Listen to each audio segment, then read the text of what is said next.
ladies and gentlemen.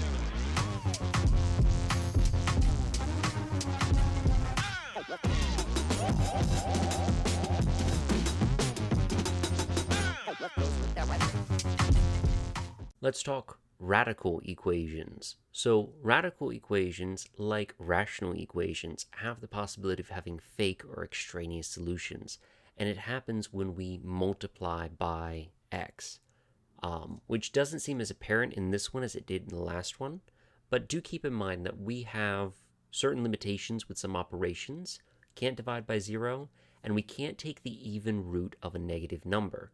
So for this case, and for these cases here, if we have an even root, and both of my examples are, we cannot have a solution that causes there to be a negative inside the root.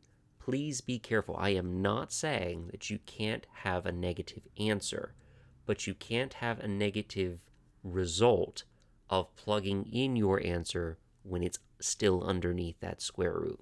So let's try solving some of these. So similarly to how we would solve some other types of equations, we are going to isolate the root here. So we can subtract 2 from both sides, and we get the square root of a minus 3 is equal to 5. How do you undo a square root? Well, we are going to square both sides. And that's where we sneakily multiply by something that has an x. So this is the possibility of introducing that extraneous solution I was talking about before. So we have a minus 3 is equal to 25, because 5 squared is 25.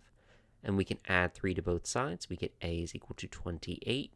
And I think it's pretty clear to see that if I plug in a 28 here, 28 minus 3 is a-okay, no problem there. So this is a solution, and it is perfectly fine. Make sure you double check all of your solutions. So if we get multiple, we're going to check them. For this one here, we are given some information. We are given that a is strictly greater than 0, which means that we're probably going to be given 2 solutions here, and we're going to take the positive one. And we're given that y is equal to 5. What is the value of a in the given equation? So the very first thing that I'm going to do is I'm going to rewrite my equation, but I'm going to substitute that 5 in. So the square root of 1/2 a squared plus 7 minus 5 is equal to 0. So like before, we're going to isolate our root, so we're going to add 5 to both sides. The square root of 1/2 a squared plus 7 is equal to 5. We're going to square root both sides. So, no, we're not going to square root both sides. We're going to square both sides, Mr. Whaley. So when I square both sides, the square and the square root cancel, leaving me with 1/2 a squared plus 7, and 5 squared is 25. We're going to add 7 to both sides. No, we're not. We're going to subtract 7 from both sides.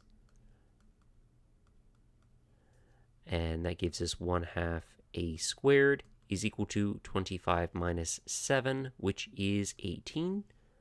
How do we get rid of multiplying by 1/2? Well, we can multiply by 2, which is the same thing as dividing by 1/2, if you want to be technical, which gives us that a squared is equal to 36. So when we take the square root of both sides, we get a is equal to plus or minus 6. And this is where that condition of a is strictly greater than 0 comes into play. We only want a is equal to 6. Double check that we can plug this in and it works.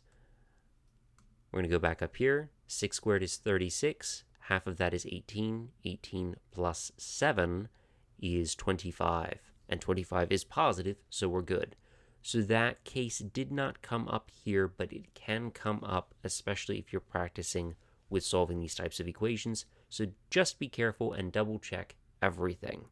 One case I forgot to mention in the first recording of this video was the fact that you cannot have an even root equal a negative number. So if I try to solve an equation like this, for instance, I would subtract 4 from both sides, leaving me with the square root of x plus 5 equaling negative 4. There is no real number for x that you can substitute in where you take the square root of it and you get the negative answer as a result. When you take the square root, you always get a strictly positive number.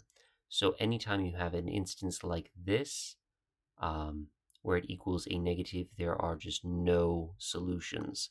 So do be careful. Not only can you not have a negative evaluation of an even root in the real number system, but you also can't have it equal a negative number in the real number system as well. Other than that, good luck with any practice. If you have any questions, let me know, and I'll see you in the next video.